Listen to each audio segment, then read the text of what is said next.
তোমরা কি কখনো ভেবেছ আমরা যে পৃথিবীর ওপর দাঁড়িয়ে আছি সেটা কি সত্যিই স্থির? আমাদের চোখে পৃথিবী খুব শান্ত ও স্থির বলে মনে হয়।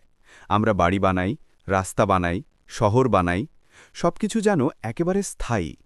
কিন্তু বাস্তবে পৃথিবী এক মুহূর্ত স্থির নয়। প্রতিদিন পৃথিবীর কোথাও না কোথাও ভূমিকম্প হচ্ছে, আগ্নেয়গিরি বিস্ফোরণ হচ্ছে, পাহাড় তৈরি হচ্ছে, ভূমিধস হচ্ছে, হিমবাহ ভেঙে পড়ছে। অর্থাৎ পৃথিবী আসলে একটি চলমান গ্রহ। আর এই বিশাল পরিবর্তনের পেছনে লুকিয়ে আছে একটি অসাধারণ বৈজ্ঞানিক তত্ত্ব, প্লেট টেকটনিক থিওরি, অর্থাৎ পাত সংস্থান তত্ত্ব। আজ আমরা পুরো বিষয়টা শুরু থেকে গভীরভাবে বুঝব। বিজ্ঞানীরা বহু বছরের গবেষণায় একটি চমৎপ্রদ সত্য আবিষ্কার করেছেন। আমাদের পায়ের নিচের মাটি নড়ছে। হ্যাঁ, ঠিকই শুনেছ। এর প্রধান কারণ হচ্ছে ভূপৃষ্ঠের চলন বা সরণ। আমরা টের পাই না কারণ এই চলন খুব ধীর। প্রতি বছরে মাত্র কয়েক সেন্টিমিটার করে সরে যাচ্ছে। কিন্তু কোটি কোটি বছরে এই সামান্য চলনই তৈরি করেছে মহাদেশ, মহাসাগর, পর্বত, ভূমিকম্প, আগ্নেয়গিরি। এবার আমরা একটু ইতিহাসে যাই। প্রায় ৩০ কোটি বছর আগে পৃথিবীর সব স্থলভাগ একসাথে যুক্ত ছিল। এই বিশাল ভূখণ্ডের নাম ছিল প্যানজিয়া। প্যানজিয়া শব্দের অর্থ সমস্ত ভূমি। কল্পনা করো পৃথিবীর সব মহাদেশ একসাথে জোড়া লাগানো ছিল। তারপর ধীরে ধীরে এই প্যানজিয়া ভেঙে যেতে শুরু করে এবং বিভিন্ন দিকে সরে যায়। এটাই হল মহাদেশের সরণ বা কন্টিনেন্টাল ড্রিফট। ওয়েগনার বলেছিলেন মহাদেশগুলো ভাসমান অবস্থায় মহাসাগরের ওপর সরে যায়। তিনি দুটি গুরুত্বপূর্ণ অংশের কথা বলেন। সিয়াল, অর্থাৎ মহাদেশীয় ভূত্বক, যা সিলিকা ও অ্যালুমিনিয়াম দিয়ে গঠিত। সীমা, অর্থাৎ মহাসাগরীয় ভূত্বক, যা সিলিকা ও ম্যাগনেসিয়াম দিয়ে গঠিত। অর্থাৎ মহাদেশীয় অংশ মহাসাগরীয় অংশের ওপর দিয়ে সরে যায়। কিন্তু সমস্যা কোথায় ছিল? ওয়েগনারের তত্ত্ব খুব গুরুত্বপূর্ণ হলেও তিনি ব্যাখ্যা দিতে পারেননি কেন মহাদেশ সরে যায়, কোন শক্তি তাদের সরায়, কিভাবে পাহাড় তৈরি হয়, কেন ভূমিকম্প ও আগ্নেয়গিরি হয়। এই প্রশ্নগুলোর উত্তর পাওয়া গেল পরে। ১৯৬০ সালের দিকে বিজ্ঞানীরা একটি নতুন তত্ত্ব আবিষ্কার করেন, যার নাম পাত সংস্থান তত্ত্ব। এই তত্ত্ব ভূবিজ্ঞানে এক যুগান্তকারী পরিবর্তন আনে। এই তত্ত্ব প্রায় সব ভূপ্রাকৃতিক ঘটনার ব্যাখ্যা দেয়। মহাদেশ সৃষ্টি, মহাসাগর সৃষ্টি, পর্বত সৃষ্টি, ভূমিকম্প, আগ্নেয়গিরি। এই গবেষণায় অবদান রেখেছেন পিচো, উইলসন, ম্যাকেনজি, পার্কার, মর্গ্যান প্রভৃতি বিজ্ঞানী। মনে রাখবে, পিচোকে পাত সংস্থান তত্ত্বের জনক বলা হয়। পৃথিবীর ভূত্বক আসলে কি? ভূবিজ্ঞানীরা দেখেছেন পৃথিবীর বাইরের স্তরটি একটানা নয়। এটি ভেঙে আছে অনেকগুলো শক্ত খণ্ডে। এই খণ্ডগুলোকে বলা হয় পাত। পাতের বৈশিষ্ট্য: পাতগুলি শক্ত ও কঠিন হয়, খুব বড় বড় আকারের হয়, ক্ষেত্রফল বিশাল কিন্তু বেধ কম হয়। পাতগুলো গড়ে ৭০ থেকে ১৫০ কিমি পুরু হয়। পাতগুলো বিস্তৃত ভূপৃষ্ঠ থেকে অ্যাস্থেনোস্ফিয়ার স্তর পর্যন্ত। পাতগুলো যে স্তরের ওপর ভাসছে সেটি হল অ্যাস্থেনোস্ফিয়ার। এই স্তরকে নরম, আংশিক গলিত, পিচ্ছিল। এ কারণে পাতগুলো এর ওপর দিয়ে ধীরে ধীরে সরে যায়। পাত চলার আসল কারণ: অ্যাস্থেনোস্ফিয়ারের ভেতরে আছে কনভেকশন কারেন্ট, অর্থাৎ পরিচলন স্রোত। পৃথিবীর ভেতরের তাপের কারণে এই স্রোত তৈরি হয়। এই স্রোত পাতগুলোকে ঠেলে সরায়। এটাই পাত চলনের প্রধান শক্তি। পাতগুলো কিভাবে নড়ে? পাতগুলো তিনভাবে নড়তে পারে। পাতগুলো তাদের সীমানা বরাবর কখনো একে অপরের দিকে, কখনো বিপরীত দিকে, আবার কখনো বা পাশাপাশি ঘর্ষণ করে অগ্রসর হয়।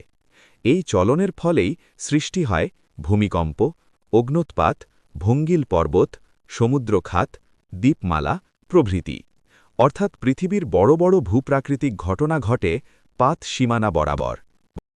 পৃথিবীতে আছে ৬টি বড় পাত, প্রায় ২০টি মাঝারি পাত এবং ৮টি ছোট পাত।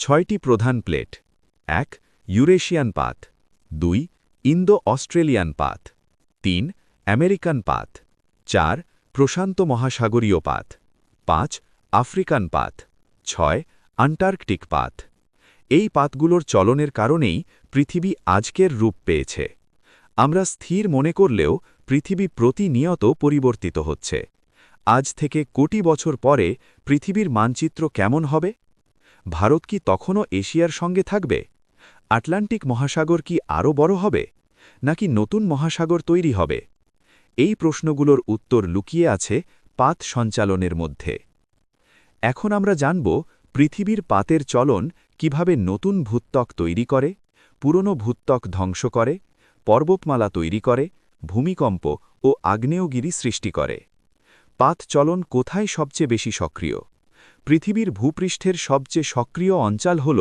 পাত সীমানা পৃথিবীর প্রায় ৯০% ভূমিকম্প এবং ৮০% আগ্নেয়গিরি ঘটে এই সীমানায় পাত সীমানা ৩ ধরনের ১ অপসারী ২ অভিসারী ৩ নিরপেক্ষ অপসারী পাত সীমানায় দুটি পাত একে অপরের থেকে দূরে সরে যায় যখন প্লেট সরে যায় তখন সমুদ্রতলে ফাটল তৈরি হয় এই ফাটল দিয়ে পৃথিবীর অভ্যন্তরের ম্যাগমা ওপরে উঠে আসে এই ম্যাগমা পরে শীতল ও কঠিন হয়ে নতুন ভূত্বক এবং সমুদ্রতলে মধ্যসাগরীয় শৈলশিরা গঠন করে এই প্রক্রিয়ার নাম অপসারী পাত সীমানা এর ফলে এখানে ভূমিকম্প আগ্নেয়গিরি সমুদ্রতল সম্প্রসারণ হতে দেখা যায় এই ধরনের ঘটনা কোথায় দেখা যায় আটলান্টিক মহাসাগর ইন্দো মহাসাগর প্রশান্ত মহাসাগরের তলদেশে আটলান্টিক মহাসাগর প্রতি বছর 2 থেকে 4 সেমি চওড়া হচ্ছে